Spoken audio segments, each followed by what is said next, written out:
Assalamualaikum warahmatullahi wabarakatuh. Pada video kali ini saya akan membahas mengenai pembahasan latihan soal untuk analisa algoritma non-rekursif. Jadi kemarin sudah ada 3 soal latihan.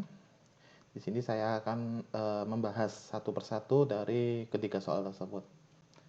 Untuk yang soal pertama, yang soal nomor 3, itu merupakan algoritma deret Sn, di mana fungsi Sn itu merupakan penjumlahan dari 1 pangkat 3, 2 pangkat 3, 3 pangkat 3, hingga n pangkat 3. Yang pertama, tahap pertama kita definisikan terlebih dahulu berikutnya. Jadi kita definisikan algoritma deret Sn, di mana parameter inputannya adalah nilai array A, mulai dari indeks ke 0 hingga n-1. Nah, fungsi algoritma ini itu untuk menghitung deret Sn-nya. Untuk inputannya yaitu array A, indeks ke 0 sampai n-1. Untuk outputannya itu adalah hasil atau nilai dari Sn-nya. Nah, di sini kita terapkan logikanya. Jadi kita yang pertama lakukan adalah menginisialisasikan nilai Sn-nya, variabel Sn-nya, dengan nilai 0. Jadi setelah itu kita lakukan perulangan dengan menggunakan for. Jadi kita for i sama dengan 1 hingga i sama dengan n, maka lakukan operasi berikut ini. Jadi variabel Sn itu nanti dijumlahkan dengan i dikalikan i atau i pangkat 3. Nah, i-nya itu merupakan indeksnya mulai dari 1 hingga ke n.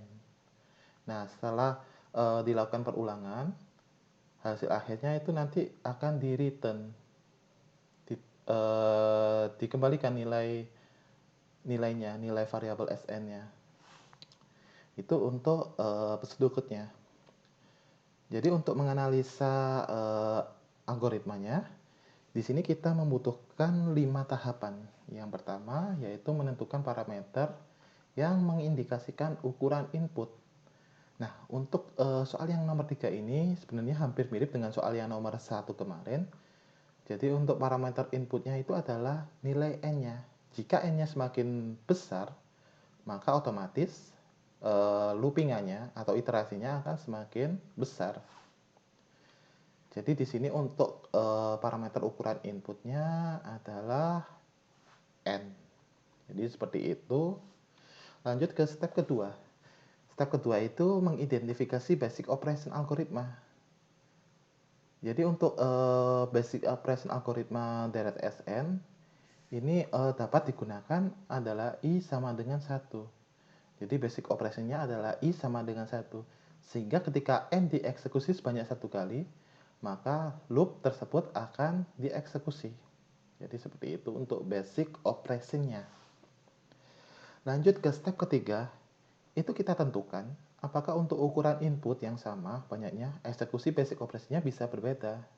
Nah, untuk case yang soal yang nomor 3, itu karena basic operasinya itu adalah sama, itu kita tidak memerlukan analisa best case, worst case, dan average case. Jadi seperti itu. Nah, untuk step keempat, itu kita menentukan rumus atau persamaan deret yang menunjukkan berapa kali basic operation tersebut dieksekusi. Karena tadi basic operasinya adalah for i sama dengan 1, kita cari atau kita tentukan rumus deret yang memenuhi operasi tersebut. Jadi di sini kita tentukan dengan nilainya Cn sama dengan penjumlahan dari 1, di mana batas bawahnya i sama dengan 1, dan batas atasnya adalah n. Jadi untuk step yang keempat itu kita tentukan rumus deretnya. Jadi rumus deretnya adalah ini. Nah, dari rumus deret tersebut kita eksekusi. Jadi kan di step keempat kita sudah menemukan rumus deretnya nih. Kita eksekusi pakai di pertemuan kita pada pertemuan ketiga, minggu ketiga, itu adalah rumus deret atau rumus summation pertama. Jadi rumusnya n min L plus 1. Kita substitusikan n-nya n, L-nya 1 plus 1. Jadi n min 1 plus 1 hasilnya n. Maka nilai Cn-nya adalah n. Jadi seperti itu untuk penyelesaian rumus deretnya. Nah, hasil akhirnya kita pakai rumus Tn sama dengan C operasi kali Cn. Jadi Tn itu adalah waktu eksekusi, C operasi itu merupakan waktu yang diperlukan untuk melakukan satu kali operasi, atau kemarin kita mengenal dengan T loop. Kemudian Cn-nya itu adalah n loop-nya, berapa kali dia melakukan looping-nya. Karena tadi Cn-nya sudah kita ketahui n, maka tinggal kita kalikan C operasinya. C operasinya itu waktu yang diperlukan untuk mengeksekusi loop satu kali. Jadi kita definisikan C operasinya adalah T. Jadi hasil akhirnya adalah N dikalikan T. Jadi seperti itu untuk soal yang nomor 3. Lanjut ke soal yang nomor 4. Itu soal nomor 4 ini merupakan algoritma penjumlahan dari dua matriks. Jadi untuk matriks dua dimensi. Jadi langsung saja kita buat definisikan pseudocode-nya. Jadi pseudocode-nya ini tambah dua matriks A dan B, di mana nilai indeksnya mulai dari 1 sampai M dan 1 sampai N. Begitu juga dengan B, 1 sampai M dan 1 sampai N. Nah, untuk fungsi algoritmanya itu untuk menghitung penjumlahan dua matriks. Dari matriks A dan B, dan hasil akhirnya kita masukkan ke matriks array C atau matriks C. Untuk inputannya array A dan array B, outputannya adalah C, yaitu matriks hasil penjumlahan yang kita telah definisikan sebelumnya. Jadi untuk logikanya, kita yang pertama adalah kita definisikan terlebih dahulu, atau kita inisialisasikan terlebih dahulu nilai I-nya. Jadi I sama dengan 1, kemudian kita lakukan perulangan dengan menggunakan while do. While I kurang dari sama dengan M, do, kemudian kita inisialisasikan lagi nilai J-nya.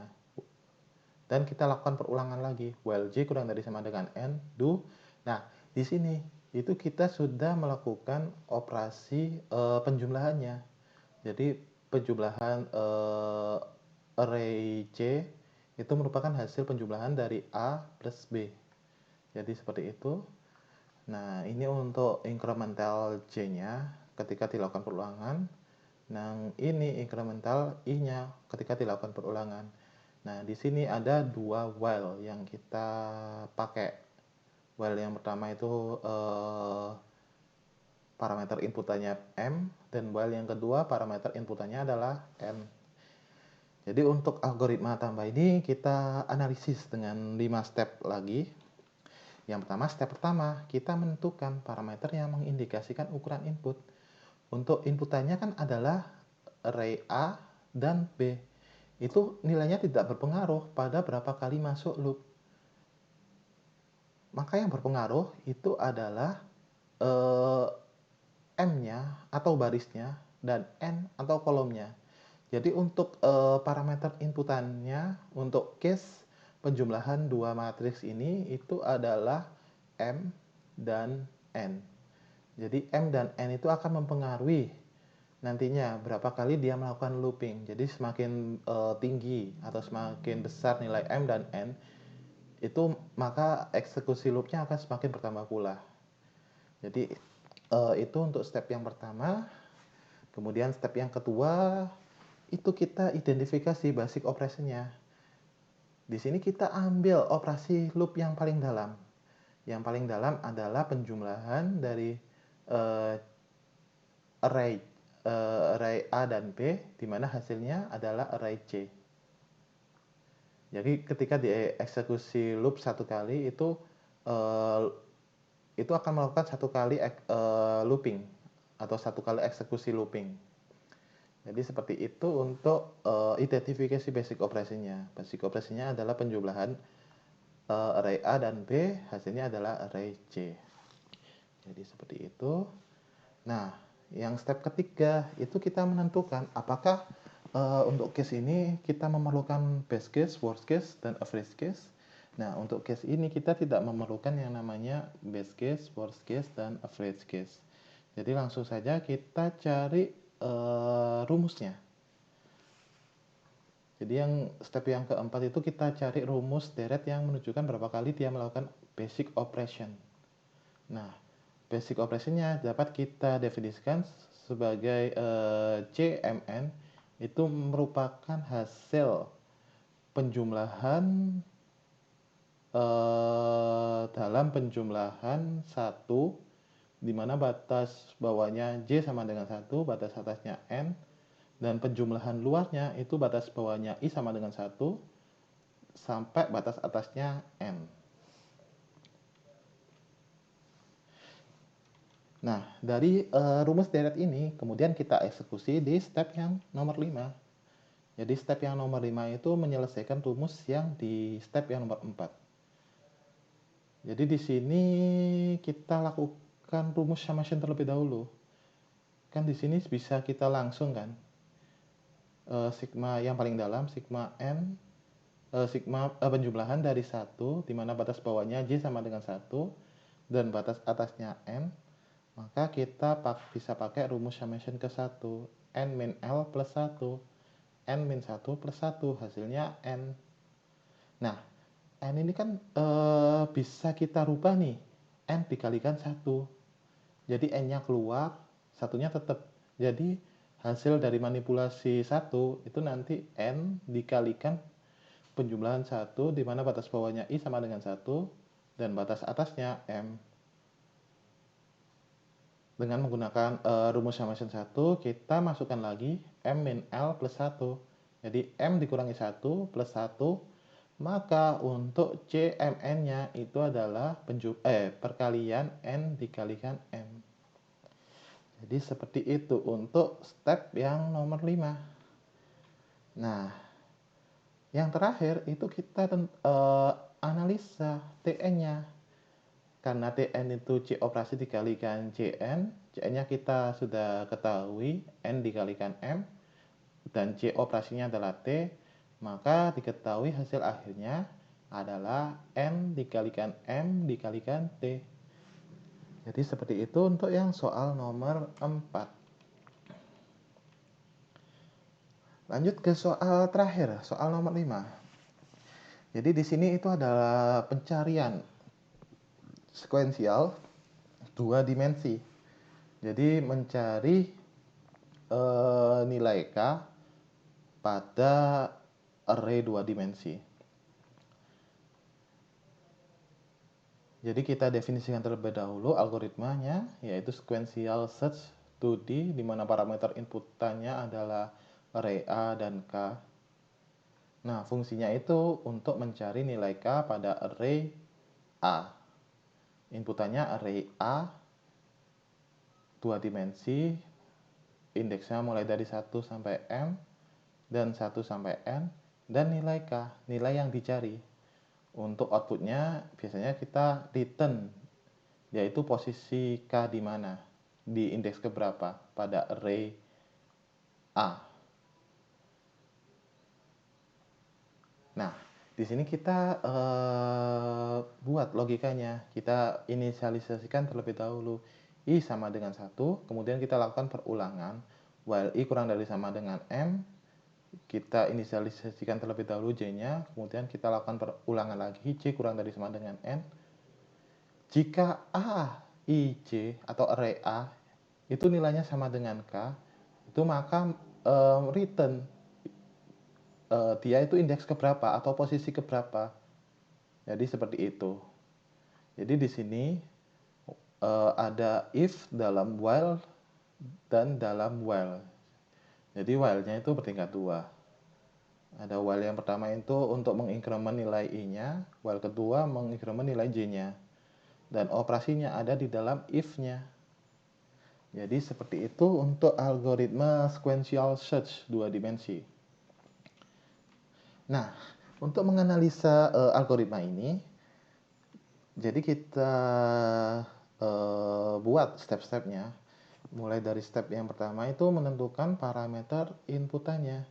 Karena inputan kita adalah A dan K, dan A dan K itu nilainya tidak berpengaruh, tidak mempengaruhi berapa loopnya. Yang mempengaruhi itu adalah yang while-nya ini. While-nya itu kan mempengaruhi adalah M dan N. Jadi ketika MN-nya itu semakin bertambah, maka otomatis loop-nya akan semakin bertambah. Jadi seperti itu. Jadi untuk step yang satu, untuk parameter inputannya itu adalah M dan N. M dan N. Jadi seperti itu untuk step yang pertama. Step yang kedua itu kita identifikasi basic operation-nya. Jadi yang kita ambil di sini adalah operasi yang paling dalam, yaitu kondisi if-nya. Jadi kita buat pakai yang kondisi ininya, array indeks I dan J sama dengan K, maka kita eksekusi loop yang paling dalam. Nah, step ketiga itu kita menentukan apakah kita memerlukan analisa best case, worst case, dan average case. Karena ini case-nya adalah pencarian dan bisa saja kita tidak menyelesaikan semuanya, maka kita perlu melakukan analisa best case, worst case, dan average case. Nah, jadi untuk step keempat itu nanti ada 3 rumus. Ada yang rumus best case-nya, worst case-nya, kemudian ada average case-nya. Untuk best case-nya itu kita peroleh jika nilai K-nya itu ditemukan di awal. Jadi langsung saja CMN-nya itu sama dengan 1. Kalau worst case-nya itu nilai K-nya itu ditemukan di indeks yang terakhir. Jadi hampir mirip penjumlahan soal yang penjumlahan matriks 2 dimensi yang soal nomor 4 tadi. Jadi rumus worst case-nya seperti ini. CMN sama dengan penjumlahan dari penjumlahan 1 di mana batas bawahnya J sama dengan 1, batas atasnya N, dilakukan penjumlahan lagi, batas bawahnya I sama dengan 1, dan batas atasnya N. Jadi itu untuk rumus worst case-nya. Nah, gimana kalau rumus average case-nya? Jadi rumus average case-nya ini kita buat terlebih dahulu tabelnya. Yang pertama posisi K ditemukan, kemudian banyaknya eksekusi basic operation, kemudian probabilitas terjadinya, dan kontribusi pada CN-nya. Jadi di sini untuk average case-nya kita temui dari kontribusi pada CN-nya. Jadi tergantung dari nilai I-nya dan dikalikan seper MN-nya, probability-nya. Jadi diperoleh average case-nya itu penjumlahan dari I dikalikan seper MN, di mana I sama dengan batas bawahnya 1, hingga batas atasnya M dikalikan N. Jadi itu untuk rumus average case-nya. Nah, untuk yang step kelima, kita selesaikan masing-masing case-nya. Jadi tadi ada 3 case. Yang pertama best case, worst case, dan average case. Untuk best case-nya itu langsung saja ya, karena kita CMN-nya itu nilainya 1, maka kita bisa langsung selesaikan seperti ini. Nah, untuk worst case-nya itu mirip dengan pembahasan yang soal nomor 4 tadi. Yang pertama kita selesaikan pakai rumus summation 1, kemudian kita manipulasi pakai manipulasi 1, kemudian kita rumus summation 1 lagi. Jadi diperoleh hasil akhirnya N dikalikan M. Jadi itu untuk worst case-nya. Nah, untuk average case-nya kita lakukan seperti ini. Jadi tadi diperoleh rumusnya seperti ini. Penjumlahan dari I dikalikan seper MN, di mana batas bawahnya I sama dengan 1 dan batas atasnya MN. Maka kita bisa pecah pakai manipulasi 1 dengan memindahkan konstanta. Seper MN ini kita keluarkan. Jadi seper MN, penjumlahan dari I, batas bawahnya I sama dengan 1, batas atasnya MN. Dan dengan menggunakan rumus summation 2, itu kita peroleh nilainya. Maka hasil akhirnya MN plus 1 per 2. Jadi seperti itu untuk nilai average case-nya. Nah, untuk waktu eksekusinya, di sini kan karena kita ada 3 case, ada best case, ada worst case, dan average case, maka kita masing-masing cari. Karena untuk base case, itu nilai CE-nya itu adalah 1, maka langsung saja TN-nya itu adalah T. Jadi dari C operasinya. Kemudian untuk worst case-nya mirip dengan soal yang nomor 4, N dikalikan M dikalikan T.